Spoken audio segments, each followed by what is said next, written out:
Well, it appears I am recording. Carl Andersen, Andersen Forge.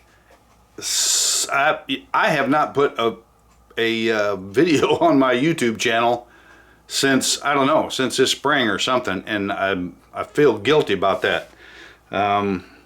That's okay. We'll all get over it. I was tempted to go explain all the contortions I went through to make this video right here, and if I told you, you guys wouldn't believe it. I've been about 2 days getting this video done, and this is like the 5th or 6th take on this because I just had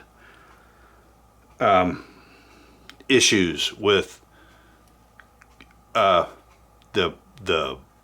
video and uploading and all that. But anyway, I've got everything sorted out, and here we are with a knife. Now, one of the reasons I have not been doing videos is because, quite honestly, I've been doing a bunch of these, okay? Not that there's anything wrong with these, but a bunch of repeatable, everyday carry, little belt hunter, 3 and 4 finger blades, stock removal, full tapered tang, I might add, because it's been so hot, been too hot to forge. And these are awesome, by the way. If you don't have one, shame on you. You should. It's 10. I got a bunch of 1086 that actually has a bit of vanadium in it that's making some pretty awesome little belt knives like these, and Skinner for your deer season coming up. And this is my, these are not Parkerized, by the way. This is my own proprietary it's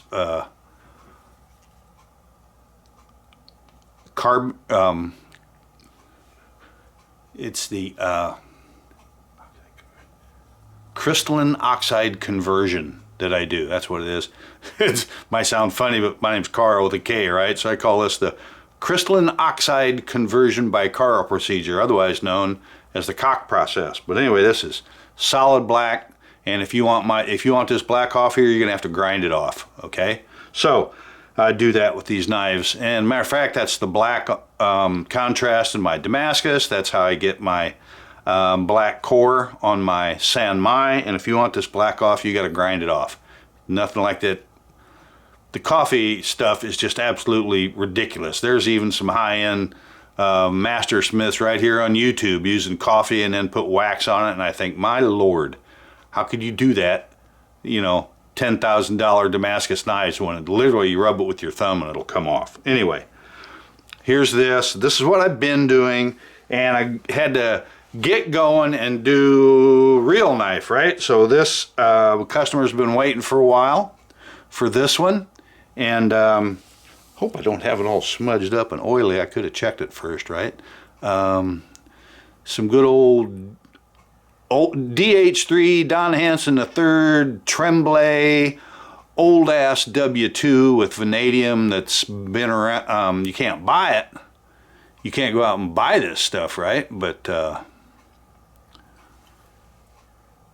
it gained its notoriety because of real shallow hardening with vanadium. Helps hold real nice edge, you know, thinking like razor blades and straight razors and stuff like that. Folders, Don makes a lot of folders out of this because they're thin, and that vanadium really helps the fine grain on that cutting edge. But it makes incredible Hamons because it's so shallow hardening, and this is what we got going here. This one has a desert ironwood. I call it utility grade desert ironwood. Stainless guard. I don't know if we can show everything we need to show here. Sheath. These are always a little weird when they're. This is a left-hand sheath. This guy's left-handy, and I'm glad when I was talking to him, I said, by the way, about that sheath, the right-hand sheath, right? And no, good thing you ask. So always ask if you're a knife maker, because this ended up being left-hand. So, and I'm going to show this. This is a 8/9 ounce. Machine stitched, which you got to remember, left hand, because of the belt loop, you got to start sewing at the other end, and so the stitching comes out, your lock stitch is on the bottom, and anyway, all that. this, now here's something I'm going to show on this guard. Of course you can kind of see my fit if you can, if the lighting will work. And this is a takedown knife, so that's important that we show that. That's still a pretty snug fit. But the leading edge on my shoulders is round. I round them over.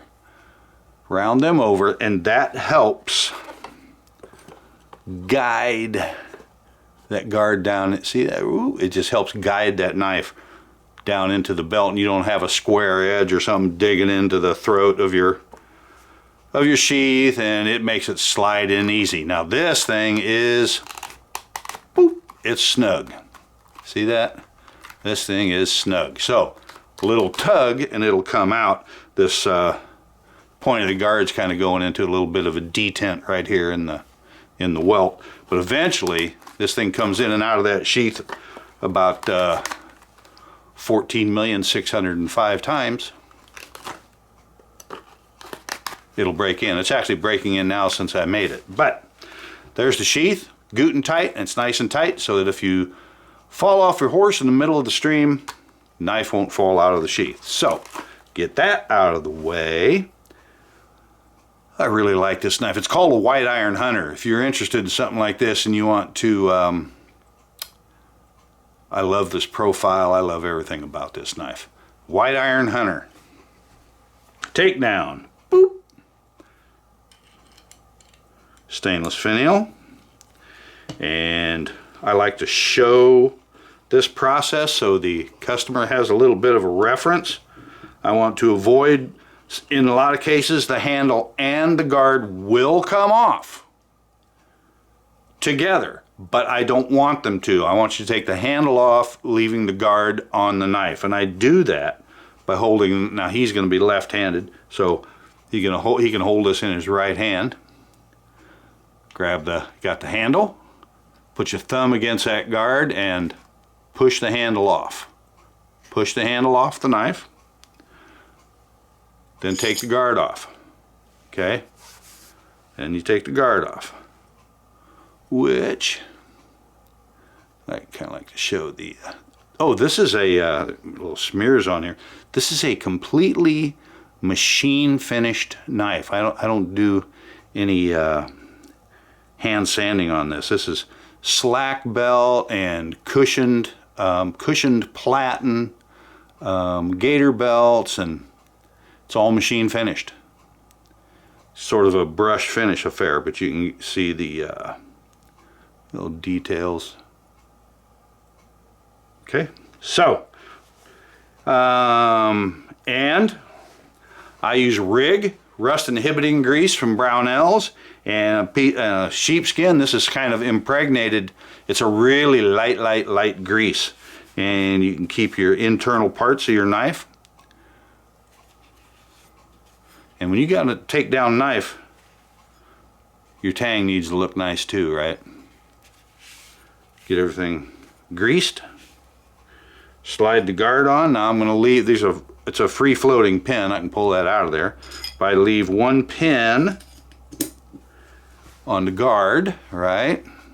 And the opposite pin is in the handle, and they will just pull right out. I always send extra pins with the knife. Now, as I slide this in, you can see the pin that's out the furthest goes in the handle first. And then that sort of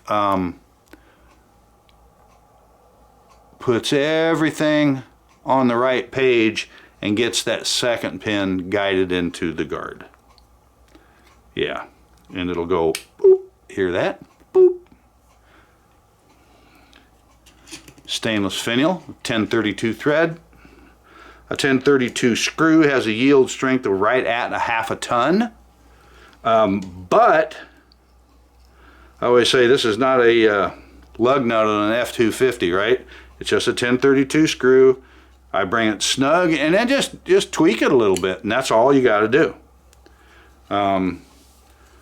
You can loosen that thing, loosen the thing. This guy lives in Texas, I believe, so this handle material is desert ironwood. It's not stabilized, right?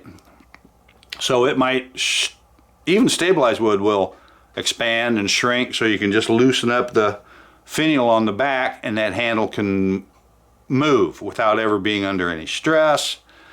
And long term, you're going hunting, camping, whatever, you can wear this thing on your belt for your weekend or whatever you might do. But when you get home, you want to take it out, grease it up, take it apart, look inside, and put it away in storage and store it outside of the belt. You don't want to, I mean outside of the sheath. You don't want to store it long term in a leather sheath. There's chemicals in here in the tanning process that might not be friendly with non-stainless steel. So, White Iron Hunter ready to have a life of service, and that W2 ends up being right at about 61 Rockwell. Pretty tough stuff. So, y'all have a good one, and more videos coming soon. Y'all take care.